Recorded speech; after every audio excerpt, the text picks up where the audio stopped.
গরম চায়ের ধোঁয়ায় আড্ডায় যোগ হয়েছে নতুন প্রাণ। এত মাস পর বন্ধুকে কাছে পেয়ে হাসি ঠাট্টায় মেতে উঠেছে প্রত্যয়, রাফি, ফারদিন এবং জুনায়েদ। এত আনন্দের জোয়ারে সুসংবাদ হিসেবে সাইফ বন্ধুদের আরও একটা খুশির সংবাদ দেয়। জুলফিকার মুস্তাফা তার এবং নিশার সম্পর্কটা মেনে নিয়েছে শুনতেই বন্ধুরা আনন্দে উৎফুল্ল হয়ে যায়। সাইফ তাতে ভাটা দিয়ে বলে, শ্বশুর আব্বার সম্মতি পাওয়াটা সহজ ছিল, ঝামেলাটা হলো আমার শাশুড়িকে নিয়ে। আমার ধারণা মতে নাইমা ম্যাম তেরা গোছের মানুষ, উনি সহজে মানবে না। আর আমার হিস্ট্রিহীন ফ্যামিলি ডাটা পেলে তো ডিরেক্ট ঝামেলা বাঁধাবে উনি। ফারদিন বন্ধুর পেট চাপড়ে বলে, শালা প্যারা নিস না, আমরা আছি কি করতে? তোর শাশুড়ির বাড়ির সামনে গিয়ে ফুসকলার আন্দোলন নেমে পড়বো। মেয়ে দিবে না মানে? লাখে একটা ছেলে আমাদের, নিজে এসে নিজের আদরের দুলালি তোর হাতে তুলে দিবে, দেখিস। রাফি সুর মিলিয়ে বলে, Yes, bro, your Bondhoban is here, so do not fear. বন্ধুদের কথার পেটে সাইফ একগাল হাসতে প্রত্যয় প্রশ্ন করে, নিশান না আজকে অ্যাডমিশন টেস্ট ছিল, এক্সাম কেমন হয়েছে? কথা হয়েছে? হ্যাঁ, এক্সাম শেষ করে বের হয়েই কল দিয়েছিল। মোটামুটি ভালোই হয়েছে বলল। আপাতত ফ্রেন্ডরা মিলে টিএসসি ঘুরছে খুব সম্ভবত। কথাটা বলতে বলতে সাইব একবার হাত ঘড়ির দিকে তাকায়। সন্ধ্যা হয়ে এসেছে। ইয়াসমিন বলেছিল কিছুক্ষণ ঘোরাঘুরি করে তারা শপিং এ যাবে। এতক্ষণে নিশ্চয়ই তাদের শপিং শেষ। একবার কল করে দেখবে কোথায় আছে। সাইব ফোন বের করে ইয়াসমিনের নাম্বার ডায়াল করে। কিছুক্ষণ রিং হতেই কলটা রিসিভ হয়। ফোনের অপর পাশে নিশা বলে ওঠে, হ্যালো। সাইব বলে, আপনি বাসায় পৌঁছেছেন? শপিং সেরে বেলি রোড এসেছি আমরা। রুমির কাচ্চি খাওয়ার ক্রেভিংস হচ্ছিল, তাই কাচ্চি ভাই এসেছি। বাহ, এখন আর বিরক্ত করছি না তাহলে। Enjoy yourself. বাসায় গিয়ে তবে আমাকে কল দিয়েন, আর সাবধানে থাকবেন। নিশা হয়তো আরো কিছু বলেছিল, কিন্তু শেষটা শুনতে পেল না সাইব। ফোনের অপর পাশে মানুষের হাউকার শব্দ ভেসে এলো। পরপরই ফোনটা কেটে গেল। সাইব ফোন পকেটে ভরে বন্ধুদের দিকে তাকিয়ে বলে, শালার ঢাকার মানুষগুলা খুব হাউকাউ করে। প্রত্যয় গলা ছেড়ে বুঝাতে চাই এখানে সেও উপস্থিত আছে। সাইব হেসে বলে, শালার তুই একটা এক্সেপশনাল পিস ভাই। তুই শান্তি কমিটির মেম্বার, এই কারণে প্রপার ম্যাচ হিসেবে ঝগড়াঝাটি ভাবিকে আল্লাহ তোর সাথে মিলাই দিছে। উনি হয়েছে চিল্লাপাল্লা কমিটির মেম্বার। তোর পোলাপাইনগুলা কোন কমিটির মেম্বার হইব এইটাই ভাবতেছি আমি। প্রত্যয় বিড়বিড়িয়ে বলে, চিড়িয়াখানা কমিটির মেম্বার হবে ওরা। গল্প আড্ডায় মেতে থাকা প্রাণগুলো টেরই পেল না কখন অনেকটা সময় পেরিয়ে গিয়েছে। হঠাৎ আড্ডায় মশগুল সাইফের টনক নড়ে দোকানের ভেতর হতে ভেসে আসা ছোট্ট টিভির ক্ষীণ শব্দে। সে কান খাড়া করে কিছু শোনার চেষ্টা করে, পরপর বলে ওঠে, চাচা, টিভির ভলিউম বাড়ান তো। মধ্যবয়স্ক লোকটা ভাঙা রিমোটের সাহায্যে টিভির ভলিউমটা বাড়াতেই এবার বাকি চার বন্ধুও সেদিকে মনোযোগ স্থির করে। প্রবল চেঁচামেচির শব্দ ভেদ করে সাংবাদিকের উচ্চারণ করা বাক্যটা সাইফের মস্তিষ্কে গিয়ে আলোড়ন সৃষ্টি করে। আজ সন্ধ্যা নাগাদ বেইলি রোডে একটা কমার্শিয়াল ভবনে অগ্নিকাণ্ডের ঘটনা ঘটেছে। ভবনটিতে বেশ কিছু রেস্টুরেন্ট আছে, তার মধ্যে কেএফসি, পিৎজা হাট, কাচ্চি ভাইও বেশ পরিচিত। আগুনের সূত্রপাতের ঘটনা সম্পর্কে এখনো স্পষ্ট কিছু জানা যায়নি, তবে ভবনে অবস্থিত মানুষের ভিতরে আটকা পড়ে আছে। ফায়ার সার্ভিসের একটা দল ইতিমধ্যে ঘটনাস্থলে পৌঁছেছে। সাহেব কিছুক্ষণ মূর্তির ন্যায় দাঁড়িয়ে সবটা শুনল। অতঃপর দ্রুত পকেট থেকে ফোন বের করে এলোমেলো ভঙ্গিতে একটা নাম্বার ডায়াল করে। ফোনটা লাগাতার বেজে যায়, কিন্তু অপর পাশের মানুষটা আর কল রিসিভ করে না। এক প্রকার দিক দিশা হারিয়ে টঙের বাহিরে রাস্তা ধরে ছুটল।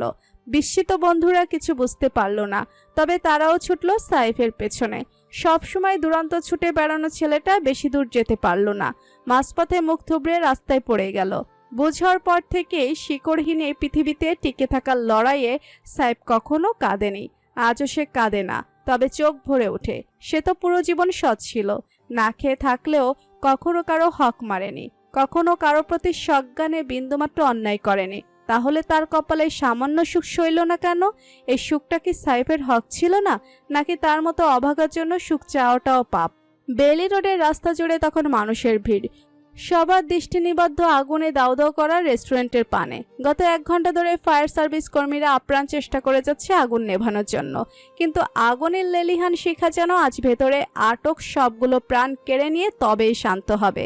আগুনের মূল সূত্রপাত নিচতলা থেকে হয়েছে বলে জানা গিয়েছে। চোখের পলকে সে আগুন ধীরে ধীরে উপরের ফ্লোরগুলোতেও ছড়িয়ে পড়েছে। হুট করেই ব্যস্ত শহরটাই ছড়িয়ে পড়েছে তপ্ত বিষণ্ণতা। এত মানুষের ভিড় ঠেলে এক প্রকার দৌড়ে এসে সেখানে হাজির হয়েছে দুর্জয় ও বাণী। আজ সকালেই তারা আফরা সমেত ঢাকায় এসেছে। প্ল্যান ছিল আজ এবং কাল সারাটা দিন সোহালা বেগমের কাছে থেকে পরের দিনটায় চট্টগ্রাম ফিরে যাবে। এতদিন পরে ঢাকায় ফিরে এবং হিরানের চূড়ান্ত রায়ের পরে সবার মধ্যে কাজ করা খুশির অনুভূতিটাই যেন হুট করেই ভাটা পড়ে গেল। জুলফিকার মুস্তাফার কল পেয়ে নিউজটা পেতেই দুর্জয়ের বাণী এক মুহূর্ত বাসায় অপেক্ষা করতে পারল না। আফরাকে সোহালা বেগমের কাছে রেখে হন্তদন্ত হয়ে ছুটে এসেছে। বিভৎসকর পরিস্থিতিটাই দুর্জয়ের মস্তিষ্ক ঠিকঠাক কাজ করতে পারছে না। এত ভিড়ের মাঝে নিশাকে সে কিভাবে খুঁজবে বুঝে উঠতে পারছে না। এলোমেলো ভঙ্গিতে চারিপাশে তাকিয়ে সে একজন ফায়ার সার্ভিসের কর্মকর্তার কাছে এগিয়ে যায়। শুকনো গলাটা ভিজিয়ে নিয়ে প্রশ্ন করে, আপনারা কাউকে উদ্ধার করতে সক্ষম হয়েছেন এখন পর্যন্ত?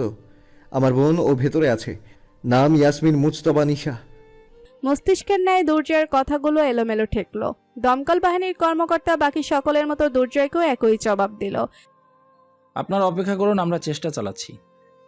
বাণী ততক্ষণে নিজের ফোনে নিশার ছবি বের করে আরেকজন দমকল বাহিনীর কর্মকর্তাকে দেখিয়ে বলছিল, প্লিজ আপনারা একটু ভেতরে যান, এই ভয়াবহ আগুনে মেয়েটার কষ্ট হচ্ছে, দ্রুত ওকে উদ্ধার করুন। লোকটা বিরক্তমাখা স্বরে বলে, ম্যাডাম, আপনার একার রিলেটিভ ভিতরে আটকা পড়েনি, আরো অনেকে স্বজনই ভিতরে আটকা পড়েছে, একটু ধৈর্য ধরে অপেক্ষা করুন। দমকল বাহিনীর সহায়তা করতে এগিয়ে এসেছে একদল যুবক সমাজ। যে যেভাবে পারছে আগুন নেভানোর জন্য সর্বোচ্চ সাহায্যটুকু করছে। একদিকে যখন স্বজনদের দমফাটা আর্তনাদ, অপরদিকে তখন আরেক দল জনগণ ফোন হাতে সেই দৃশ্য রেকর্ড করতে ব্যস্ত। এরকম ভয়াবহ একটা অগ্নিকাণ্ড প্রতিরোধ করার জন্য উপস্থিত আছে কেবল ফায়ার সার্ভিসের একটি মাত্র টিম।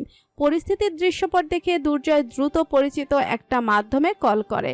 ধমকের সুরে বলে, বেইলি রোডে এই মুহূর্তে যেন অন্তত আরও 2টো ফায়ার সার্ভিসের টিম পাঠানোর ব্যবস্থা করা হয়। এতগুলো মানুষের জীবনকে কি এরা মশকরা পেয়ে রেখেছে নাকি? বাণী আবারও নিশার নাম্বার ডায়াল করতে ব্যস্ত। এতক্ষণ যে ফোনটায় কল ঢুকছিল এই মুহূর্তে সেটা বন্ধ বলছে। বাণী ভীত গলায় দুর্জয়কে বলে, নিশার নাম্বার এখন বন্ধ আসছে। আল্লাহ, মেয়েটা ভেতরে কি অবস্থায় আছে আল্লাহ জানে, আল্লাহ হেফাজত করুন। দুর্জয় মলিন চোখে একবার ভবনটার দিকে তাকায়। কাচের গ্লাস দিয়ে আবৃত ভবনটার কোথাও বিন্দুমাত্র ফাঁক দেখা যাচ্ছে না যেখান দিয়ে সামান্যতম অক্সিজেন প্রবেশ করতে পারবে। নিশা মেয়েটা ছোটবেলা থেকে বড্ড নাজুক স্বভাবের। নাজুক মেয়েটা এই পরিস্থিতিতে নিজেকে কিভাবে সামলাচ্ছে কে জানে। জুলফিকার স্যার এবং সাইফ ইতিমধ্যে ঢাকার উদ্দেশ্যে বাইয়ার রওনা দিয়েছে। তাদের সামলানো কঠিন হয়ে পড়বে। ওই 2টো মানুষ চোখের সামনে এই আগুনের দৃশ্যটা কিভাবে সহ্য করবে ভাবতেই দুর্জয় ভীত হয়ে পড়ে। হঠাৎ ভিড়ের পশ্চিম পাশ হতে একটা কণ্ঠস্বর কানে ভেসে আসতে দুর্জয় বাণী বিস্মিত ভঙ্গিতে সেদিকে তাকায়। মুহূর্তেই তারা নির্বাক বনে যায়। ফ্লাইটে পাশাপাশি 2টো সিটে বসে আছে 2জন পুরুষ। দুজনের কারো মুখেই কোনো কথা নেই, যেন মৌনতার ব্রত করেছে দুজনেই। ভেতরে ভেতরে দুজনের বুক থেকে রক্তক্ষরণ চললেই কেউ কারো সামনে তা প্রকাশ করার সাহস দেখাতে পারছে না। কেবল অনুভূতি শূন্যের ন্যায় বসে আছে। তাদের পাশের সারিতেই আরেকটা সিটে বসে আছে প্রত্যয়। এই পরিস্থিতিতে বন্ধুকে একা ছেড়ে দেওয়ার দুঃসাহস সে দেখালো না। কোনো মতে ম্যানেজ করে সেও সাইফের সঙ্গে ঢাকা যাচ্ছে। বাকিরাও যেতে চেয়েছিল, তবে পেশাদারিত্বের কাজে বাধা পড়ায় তারা কেউ আসতে পারেনি। শক্ত ব্যক্তিত্বে জুলফিকার মুস্তাফা সিটে মাথাটা এলিয়ে দিয়ে চোখ বুঝতেই চোখের সামনে ভেসে ওঠে একটা দৃশ্য। যুবক জুলফিকারের কোলে সদ্য জন্মানো এক নবজাতক শিশু। গোলাপের পাপড়ির ন্যায় হালকা শিশুটি প্রথম আদুরে মাখা কান্নাতেই নিজের আব্বুর মনটা নাড়িয়ে তুলেছিল সে। ছোটবেলা থেকেই কোমল প্রকৃতি ছিল তার মেয়েটা। সামান্যতম পিঁপড়ার কামড়েও কেমন দুনিয়া ভাসিয়ে কাঁদত। কে জানে মেয়েটা ওই উত্তপ্ত আগুনের মাঝে কী বা করছে। খুব কি কষ্ট হচ্ছে তার মেয়েটার? আর্তনাদ করছে কি? বদ্ধ চোখের কার্নিশ বেয়ে জল গড়িয়ে পড়ে জুলফিকার মুস্তাফার।